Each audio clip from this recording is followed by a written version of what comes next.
भारत के लिए आज का दिन बहुत खास। G20 में शामिल होने वाले जो विदेशी मेहमान हैं उनके आने का सिलसिला तेज हो गया है। देश की राजधानी दिल्ली को दुल्हन की तरह सजाया गया है। जिन इलाकों में विदेशी मेहमानों को ठहराया जा रहा है वहां की साज सज्जा देखते ही बन रही है। G20 में शामिल देशों के नेताओं का भव्य तरीके से स्वागत किया जा रहा है। ब्रिटेन के प्रधानमंत्री ऋषि सुनक आज शाम दिल्ली पहुंचेंगे। ब्राजील के राष्ट्रपति आज रात 8:45 पर नई दिल्ली पहुंचेंगे। बांग्लादेश की प्रधानमंत्री शेख हसीना की आज शाम 5:30 पर पीएम मोदी के साथ द्विपक्षीय मुलाकात होगी। भारत दौरे से पहले बांग्लादेश के प्रधानमंत्री शेख हसीना ने अपने देश के हिंदुओं को संबोधित किया और कहा कि वो खुद को अल्पसंख्यक नहीं समझे। बांग्लादेश जाति, पंथ और धर्म से परे सभी तबकों का है, क्योंकि उन्होंने 1971 में पाकिस्तानी ताकतों के खिलाफ देश की आजादी के लिए लड़ाई लड़ी थी। कल शुरू होने वाले G20 बैठक से पहले प्रधानमंत्री मोदी की आज 3 द्विपक्षीय मुलाकात प्रस्तावित है। इनमें अमेरिका, बांग्लादेश और मॉरिशस का नाम शामिल है। अमेरिकी राष्ट्रपति जो बाइडेन के वेलकम के लिए खास तैयारियां की गई हैं। आपको बताएं, बाइडेन की सिक्योरिटी के लिए अभेद्य किला तैयार है। जो बाइडेन अपने स्पेशल प्लेन एयरफोर्स 1 से आज शाम दिल्ली पहुंचेंगे और इसके साथ ही भारत अमेरिका दोस्ती का एक नया अध्याय शुरू होगा। अमेरिकी राष्ट्रपति के लिए दिल्ली में सुरक्षा के बेहद खास इंतजाम किए गए हैं। जो बाइडेन जैसे ही भारत की धरती पर पहुंचेंगे, सीक्रेट सर्विस से लेकर तमाम जो अलग अलग सुरक्षा एजेंसियां हैं, जिसमें भारत के भी जो सुरक्षा कर्मी हैं, वो तैनात रहेंगे। बाइडेन का ये पहला भारत दौरा है। बाइडेन को दिल्ली के ITC मौर्य में ठहराने का इंतजाम किया गया है। बाइडेन का विमान आज शाम 6:40 पर दिल्ली में लैंड करेगा। एयरपोर्ट से जो बाइडेन सीधे 7 लोग कल्याण मार्ग यानी प्रधानमंत्री आवास पहुंचेंगे।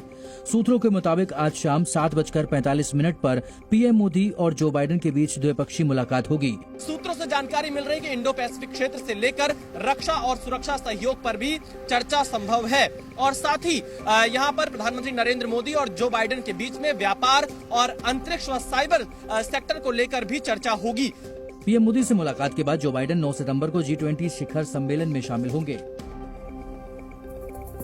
दिल्ली में 9-10 सितंबर को G20 सम्मेलन किया जाएगा। हम आपको इस कार्यक्रम का पूरा ब्यौरा ये दे देते हैं अपनी अगली खास रिपोर्ट में।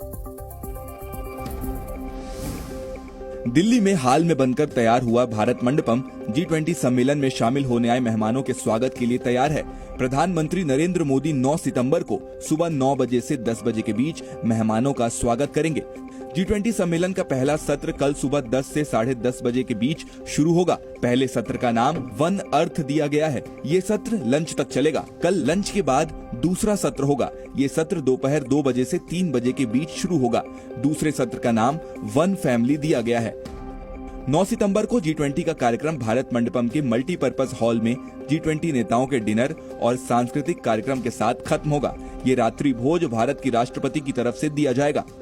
10 सितंबर को G20 लीडर्स के परिवार वालों को भी राजघाट ले जाया जाएगा। इसके बाद G20 लीडर्स भारत मंडपम में पौधारोपण करेंगे। सम्मेलन के दूसरे दिन तीसरा सत्र होगा। इस सत्र का नाम वन फ्यूचर सेशन दिया गया है। इसके बाद प्रतीकात्मक तौर पर प्रधानमंत्री मोदी G20 की अध्यक्षता ब्राजील को सौंपेंगे। और G20 सम्मेलन में शामिल होने वाले मेहमानों का दिल्ली पहुंचने का सिलसिला शुरू हो गया है और इन मेहमानों के रुकने का खास इंतजाम किया गया। देखिए रिपोर्ट। अमेरिका के राष्ट्रपति जो बाइडेन भारत के लिए अपने विमान से उड़ान भर चुके हैं। भारतीय समय के मुताबिक बीती रात 2:50 पर बाइडेन के विमान ने वॉशिंगटन DC से उड़ान भरी। अंतर्राष्ट्रीय मुद्रा कोष की प्रबंधक निदेशक क्रिस्टलिना जॉर्जिवा G20 शिखर सम्मेलन में शामिल होने के लिए दिल्ली पहुंच चुकी हैं। यूरोपीय आयोग के अध्यक्ष Ursula von der Leyen G20 शिखर सम्मेलन के लिए दिल्ली पहुंच चुकी हैं। केंद्रीय मंत्री अनुप्रिया पटेल ने उनका स्वागत किया। यूनाइटेड मैक्सिकन स्टेट्स की आर्थिक मामलों की मंत्री रकील बून रोस्टो भी दिल्ली पहुंच चुकी हैं। इसके अलावा OECD के सेक्रेटरी जनरल मैथियास कॉरमैन भी बीती शाम दिल्ली पहुंचे। कौन से राष्ट्र अध्यक्ष दिल्ली के किस होटल में रुकेंगे, इसकी पूरी तैयारी की गई है। G20 के सदस्य देशों के अलावा 9 इनवाइटेड कंट्रीज का डेलीगेशन भी पहुंच रहा है। लगभग 35 से 36 होटल दिल्ली के अलग अलग इलाकों में बुक कर लिए गए हैं। इस वक्त मैं शंग्रीला होटल के बाहर मौजूद हूं, जहां पर ब्रिटेन के प्रधानमंत्री ऋषि सुनक रुकेंगे। जर्मन के चांसलर यहां पर रुकने वाले हैं। और G20 में शामिल होने के लिए आने वाले मेहमानों को भारतीय परंपरा और कला से रूबरू कराया जाएगा, उनका परिचय करवाया जाएगा और इस दौरान भारत अतिथि देश की प्राचीन विरासत से भी रूबरू होंगे। G20 देशों के नेता सिर्फ सम्मेलन में ही हिस्सा नहीं लेंगे, उन्हें भारत की परंपरा और विरासत भी देखने को मिलेगी। विदेश राज्य मंत्री मीनाक्षी लेखी ने इस बारे में जी न्यूज को जानकारी दी। ये सील्स हैं, ये बुद्धिस्ट पीरियड का शोकेस है, जहाँ पर हमने बहुत सारी चीजों का आयोजन किया है। ये कई हजार साल पहले की जो प्रति है, ये तो हड़प्पन गर्ल जिसको कहा जाता है। दरअसल ये मौका है दुनिया को ये दिखाने का और बताने का कि हम कौन हैं और कैसे हम समस्याओं और चुनौतियों का समाधान निकालते हैं। भारत के G20 अध्यक्षता के लिए मुख्य संयोजक हर्षवर्धन श्रृंगला ने इस बारे में जानकारी दी। स्वागत हमारे अंतर्राष्ट्रीय मेहमानों के लिए तैयार है। आपने देखा होगा कि नाइजीरिया के प्रेसिडेंट तो आ ही गए हैं और कल बाकी सब हमारे हेड्स ऑफ स्टेट और गवर्नमेंट के आगमन होंगे। ये और आपने ये भी देखा होगा कि दिल्ली पुलिस की तरफ से सुरक्षा की जितने भी तैयारियां हैं सब हो चुके हैं। और G20 शिखर सम्मेलन में आने वाले मेहमानों के लिए एक पार्क भी तैयार किया जा रहा है। इसे G20 पार्क नाम दिया गया और इसे NDMC ने ललित कला अकादमी के सहयोग से तैयार किया। दिल्ली आने वाले विदेशी मेहमानों के लिए अलग अलग चीजें तैयार की गई हैं।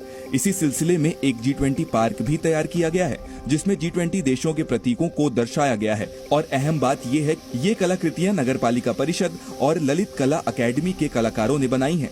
इन्हें बनाने में लोहे की छड़ें, ऑटोमोबाइल पार्ट्स, धातु की प्लेटें, तार जाल, रिम, चेन, बेयरिंग बॉल और दूसरी चीजों के कबाड़ का इस्तेमाल हुआ है। NDMC ने इसे वेस्ट टू आर्ट पार्क का नाम दिया है। चाणक्यपुरी में एक G20 पार्क बनाया गया है। इस पार्क में G20 समूह के जो देश हैं, उनके जो राष्ट्रीय पशु या पक्षी हैं, उनको यहाँ डिपिक्ट किया गया है और उसे बनाने के लिए जो मटेरियल इस्तेमाल किया गया है वो वेस्ट मटेरियल है। G20 के इतने सारे चेंजेस दिल्ली में करे जा रहे थे, तो मैं ये सर्च कर रही थी कि कहाँ कहाँ क्या क्या नया बना है जिसे हम देख सकें। उसके अंदर मुझे पता चला कि ये कल ही इनॉग्रेट हुआ है और इसकी कुछ फोटोज YouTube पे मैंने देखी तो मुझे अच्छे लगे और ये काफी बहुत अच्छी है। Z News।